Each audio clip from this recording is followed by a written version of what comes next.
प्यारे बच्चों, आज हम लोग विद्युत धारा तथा किसी चालक के अंदर जो धारा प्रवाह से गतिरोध उत्पन्न होता है उसके विषय में हम पढ़ेंगे कि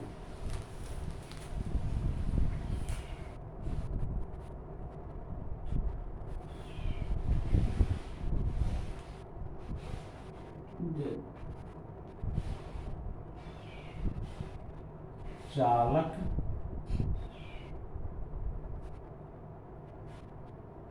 का प्रतिरोध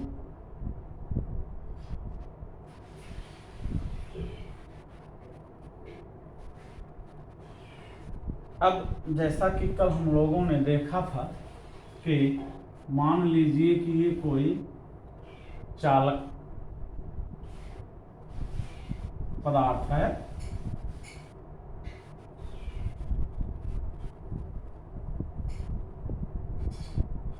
तो चालक पदार्थ है तो इसके सरफेस पर, इसके पृष्ठ पर मुक्त इलेक्ट्रॉन होंगे ऐसे। ये एट रैंडम होते हैं, कहीं इनकी कोई निश्चित दिशा या ये सब नहीं होती है। ये माइनस चिन्ह हम इसमें इसलिए बना रहे हैं ताकि उससे आपको पता रहे कि इन पे ऋणात्मक आवेश होता है और ये मुक्त इलेक्ट्रॉन है। जैसे मान लीजिए कि ये कोई चालक है, लोहे की छड़, तो इसके इस सतह पर मुक्त इलेक्ट्रॉन पाए जाएंगे, अंदर नहीं पाए जाएंगे। अगर ये ठोस है, खोखली नहीं है, ठोस राड जैसे लोहे की छड़ होती है, तो जो मुक्त इलेक्ट्रॉन होंगे वो हमेशा धातुओं के बाहरी पृष्ठ पर ही पाए जाते हैं। क्यों अंदर नहीं पाए जाते हैं? अगर अंदर पाए जाएंगे कम और ज़्यादा की संख्या में तो इनमें जो है विभवांतर स्थापित हो जाएगा और उस विभवांतर स्थापित होने के कारण फिर इनमें विद्युत धारा अंदर ही अंदर प्रवाहित होने लगेगी जो उसको बैलेंस कर देती है। तो इसलिए ऐसा नहीं है। तो जब इस पर हम लोग कोई विभवांतर स्थापित कर देते हैं, जैसा कि कल हम लोगों ने विभव और विभवांतर के विषय में पढ़ा था कि दो बिंदुओं के बीच जो विभव होता है वह विभवांतर कहलाता है। इसका मात्रक वोल्ट होता है या जूल प्रति कूलाम, जिसमें हम लोगों ने कहा था कि किसी आवेश के कारण किसी बिंदु पर विद्युत विभव जो होता है उस बिंदु तक एक धनात्मक परीक्षण आवेश को, एक धनात्मक कूलाम वाले परीक्षण आवेश को अनंत से उस बिंदु तक लाने में किया जाता है। तो ये जो है विद्युत विभव था। इसका मात्रक जूल प्रति कूलाम या वोल्टा के नाम पर इसका नाम वोल्ट पड़ा हुआ है। तो विभवांतर का मात्रक वोल्ट और धारा का मात्रक एम्पियर। तो इस प्रकार जब हम इस पर कोई विभवांतर सेल द्वारा या किसी अन्य विद्युत स्रोत द्वारा आरोपित कर देते हैं इस पर, तो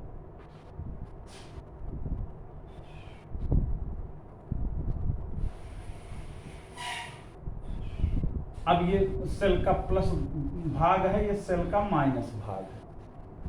तो धारा जो है इस दिशा में प्रवाहित होगी और सारे के सारे मुक्त इलेक्ट्रॉन जो हैं बैटरी के प्लस की ओर आएंगे, यानी मुक्त इलेक्ट्रॉनों की दिशा इधर को होगी। ये है मुक्त इलेक्ट्रॉनों की दिशा, मुक्त इलेक्ट्रॉन की दिशा, और ये है विद्युत धारा की दिशा।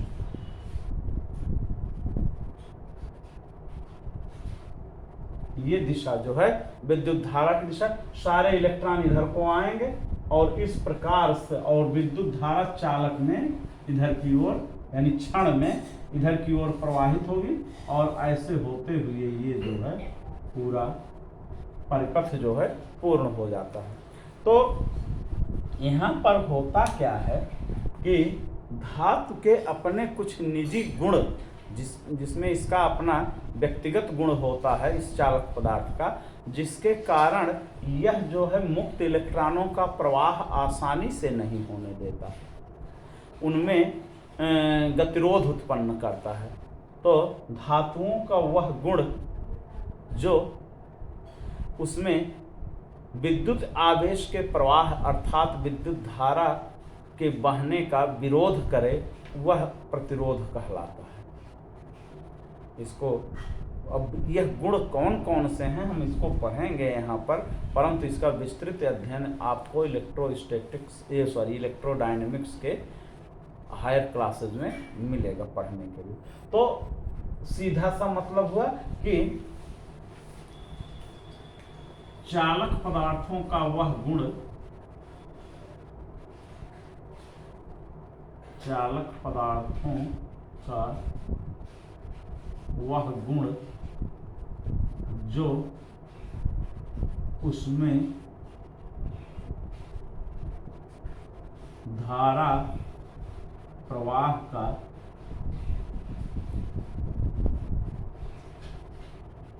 विरोध करता है,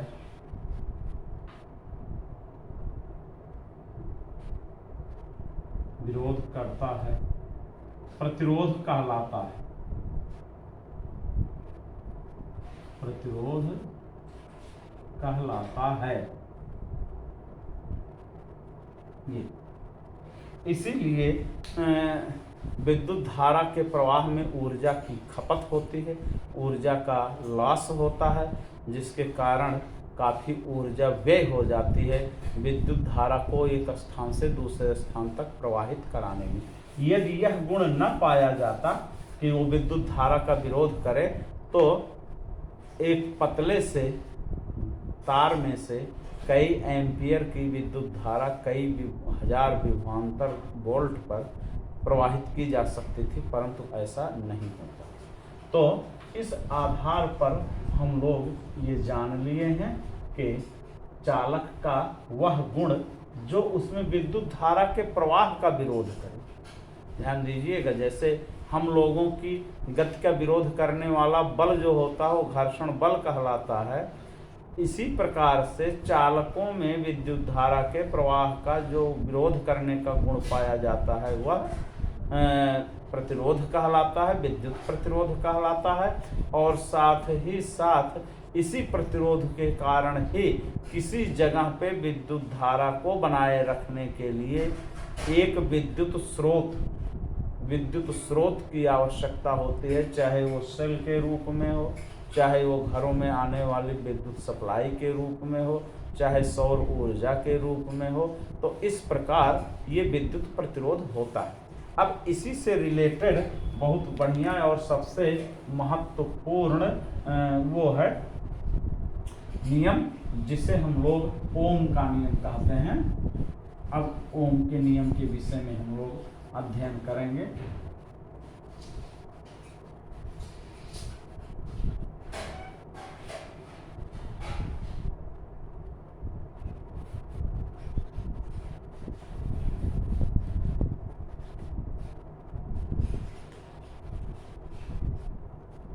ओम का नियम।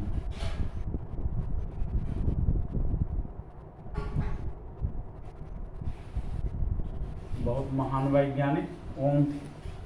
तो इसमें होता क्या है कि जैसे एक कोई चालक पदार्थ ले लिया गया जिसमें हमने पहले से ही बता दिया कि कोई प्रतिरोध होता है, तो प्रतिरोध को हम टेढ़ी मेढ़ी रेखा से निरूपित करते हैं। ये अब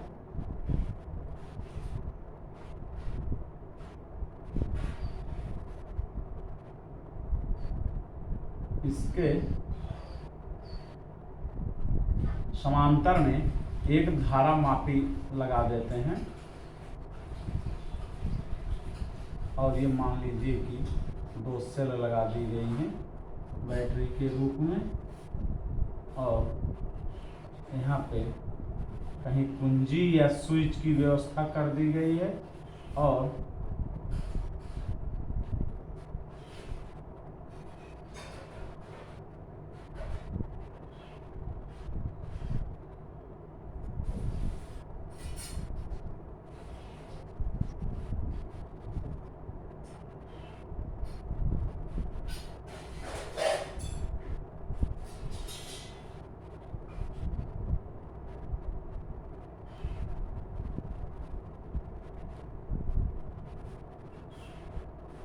प्लस माइनस की बैटरी है जिसका विभवांतर V वोल्ट है, ये स्विच या कुंजी है, कुंजी, और ये धारा नियंत्रक या रेगुलेटर है, धारा नियंत्रक, और ये चालक तार है जिसमें कुछ प्रतिरोध है जिसे हम मानते हैं R, और ये इसके सिरों पर कितना विभवांतर उत्पन्न होगा वो नापने के लिए यहाँ पर एक अन्य युक्ति लगा दी गई है जिसे हम लोग वोल्ट मीटर अथवा विभवमापी कहते हैं, और ये जो है विद्युत धारा को मापने वाला है एमीटर। अब इसमें अगर हम यहाँ स्विच ऑन कर देंगे तो ये विद्युत धारा इस दिशा से इस दिशा को प्रवाहित होगी, ऐसे। धारा को कम अथवा ज्यादा करने के लिए जो धारा नियंत्रक लगा हुआ है इसकी सहायता से, जैसे बिजली के पंखे में या अन्य उपकरणों में लगा होता है रेगुलेटर टाइप का, उसको जितना घुमाते हैं तो धारा बढ़ती जाती है, नियंत्रित होती है अर्थात, तो वही चीज यहाँ पे है। तो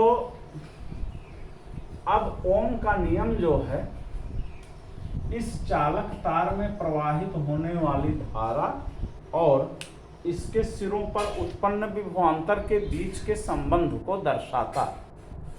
तो ओम ने कहा था कि यदि चालक पदार्थ की भौतिक अवस्थाएं न बदली जाएं तो इसके सिरों पर उत्पन्न होने वाला विद्युत विभवांतर इसमें प्रवाहित होने वाली धारा के अनुक्रमानुपाती होता है। सीधी सी बात, यदि चालक की भौतिक अवस्थाएं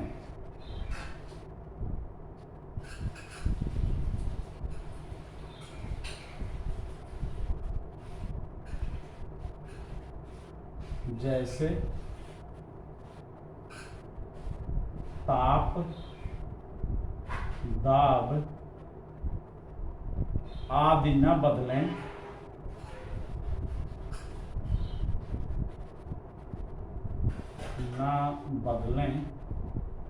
तो उसके सिरों पर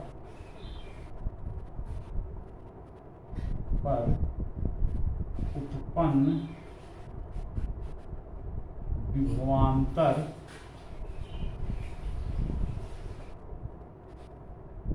उसमें प्रवाहित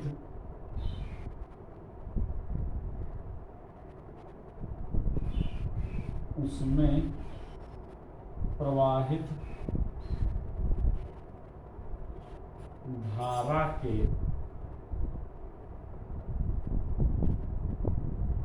अनुक्रमानुपाती होता है।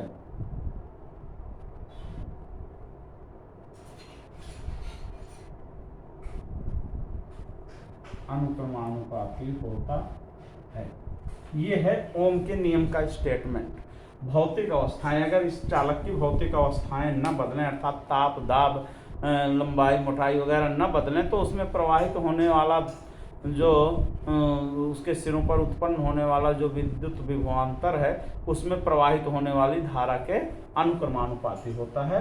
मैथमेटिकली हम कहें तो यदि विभवांतर V है, यदि विभवांतर V वोल्ट है तथा प्रवाहित धारा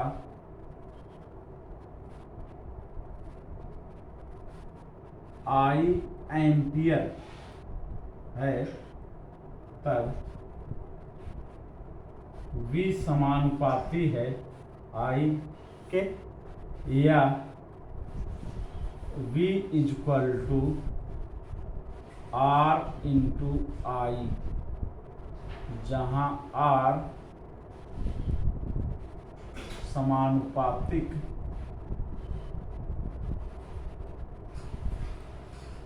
नियतांक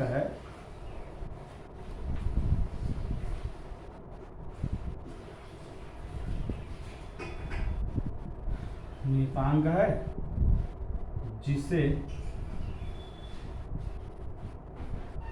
चालक का प्रतिरोध कहते हैं।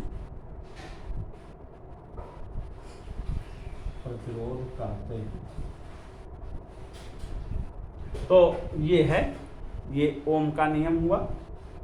अब इसके विषय में ज़्यादा डिटेल से हम लोग अपने अगले अंक में पढ़ेंगे।